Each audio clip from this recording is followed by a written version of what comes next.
Okay, so when I first started college, my diet kind of took a little bit of a slip, I'll call it. I started to eat fast food all the time. I started to buy a lot of top ramen because it was easy and quick and it tasted fine. And I started to gain weight. I started to get sicker. I was getting fatigued, but at the time I just thought, well, this is all I can do, really. I can't spend time putting other things together. Well, some of you know that a couple months back I was in the hospital. During that time, when I was put on a special diet, and when I went home, I was told that I had to stick to this diet and also make specific meals. Now, what I began to notice was when I was cooking at home, I was able to find ways to make this process easier and also be able to create things that are actually pretty decently tasty and not have major issues with them, such as fats and salts and so on and so forth. So today I would like to persuade you guys to try making some meals at home instead of just always going out to buy your meals. So what I'll be talking about first is I'll be giving the health reasons in both physical and mental health. And I will also next I'll be talking about the financial reasons that this is actually good.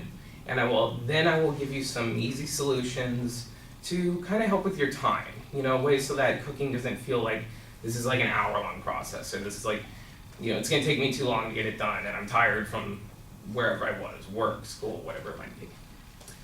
So first, I'm going to talk about the physical and mental aspects that cooking at home can help.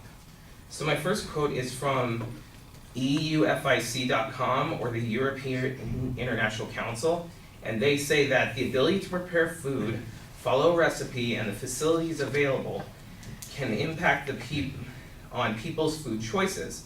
If a person becomes reliant on food requiring minimal preparation or food preparation for them, it puts a constraint on their choice, such as the consumer will become increasingly disconnected from food preparation.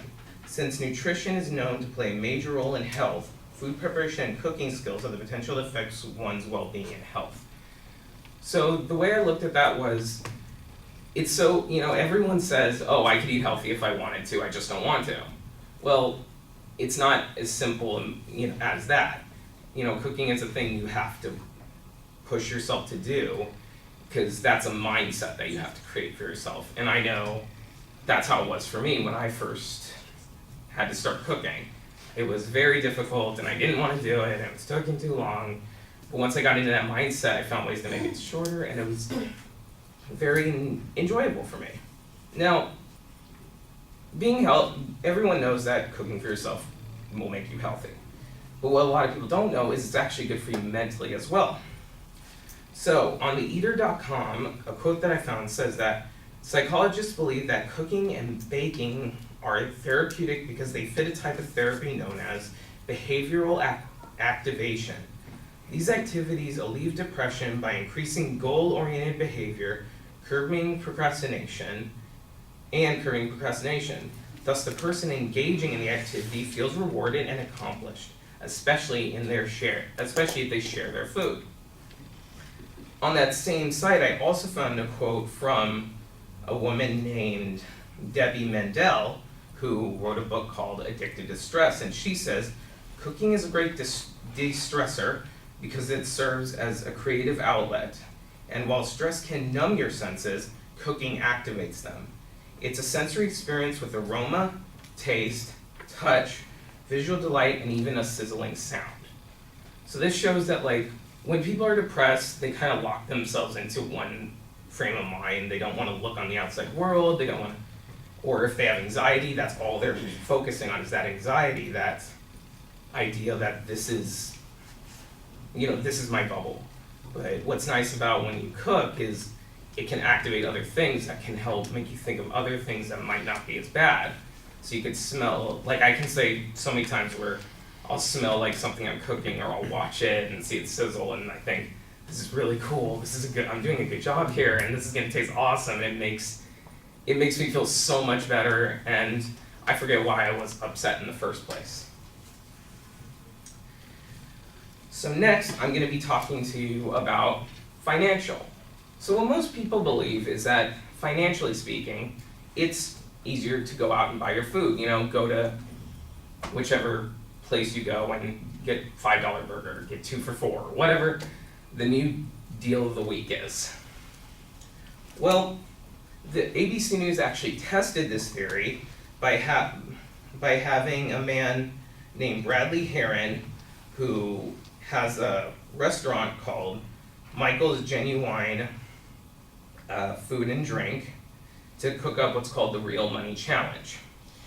So he went over to a house of Evelyn Molina and helped her cook a dinner, while the ABC News team and Evelyn's husband, Nick, went to their favorite fast food joint and went to order a meal. So while ordering the meal, the husband bought chicken, rice, beans, what you would normally get in a family-sized meal, while at home, Evelyn did vegetables and chicken. So a little bit of a healthier option. Upon arriving home, they tallied up who spent the most based on what they had gotten. And it turned out that the cost was $22 for the drive-thru and $12 for the home-cooked meal. I found this interesting because I think what a lot of people don't factor in when they get fast food is that, yes, that fast food's cheap, but you're getting it every day. That money's gonna add up eventually. With something you cook yourself, you can save and use it more than once. And it becomes a good thing for you. As well as, people don't take into account stuff like tax or driving time, because if you constantly drive back and forth to a restaurant or a fast food joint, you're using up your gas. Whereas it's a lot cheaper to drive once to the grocery store and drive back. So finally, I would like to give you guys a few helpful tips to help you save time in creating a meal for yourself. Number one, I would say make a meal plan. This can be very simple. It can be on a piece of paper where you just write, this is what I'm gonna eat this week. This is my meals for this, so that when you go to buy what you need to buy for that week, it's very easy. You know exactly what you're gonna get, you know you'll have it when you need it, and you won't be scrambling later and think, well, I don't have it, so I'll just do this. Number two is prepare ahead of time. What me and my parents like to do is, if we're gonna have, for instance, if we're gonna have stir fry, and we know we're not gonna be home until late the next day, we'll pre-cut the vegetables the day before, maybe make the sauce, and put it on ice. That way, when we get home, we can just put everything in the skillet, cook it up, and it's already ready to go, and we didn't have to spend a ton of time on this thing. Now, number three is using something for more than one meal. If you make chicken, you can realize that chicken can be used for more than one thing. You can use it for a salad, and next day you can use it for a sandwich. You could use it, put it over rice, or maybe even use it as in a stir-fry dish. Now, these are all great ways to do these, I feel, and these are all ways I have actually used myself to help keep me balanced and give me time to give myself good meals without having to go out and get other things that are instant or whatever that might be. So in conclusion, I hope that I have given you guys some good and interesting reasons, and I hope that I have persuaded you to try cooking a couple meals yourselves and what the benefits of those meals are. For me personally, I can say that after starting to cook meals at home for myself and knowing what I'm putting in and what I'm taking out, I've actually lost 36 pounds without having to sacrifice eating something I can enjoy. Thank you.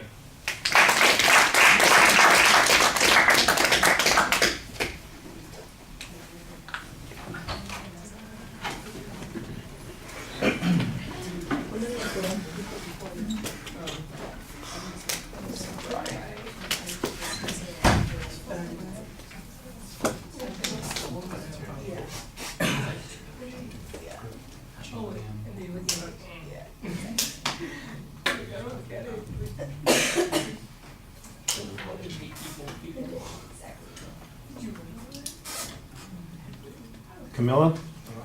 Okay, so I'll start off with like the bads and whatnot. I think I really like your sources and your quotes, but I think it's like the very first one. It was like kind of long. You just kept going, and then one other thing was that you kept moving your hands, so it kind of got distracting. Like you overdid it.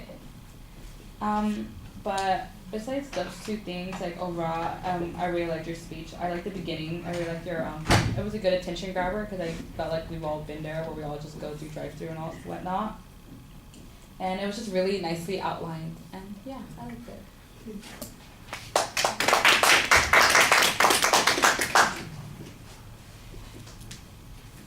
The main issue I had with the delivery of the speech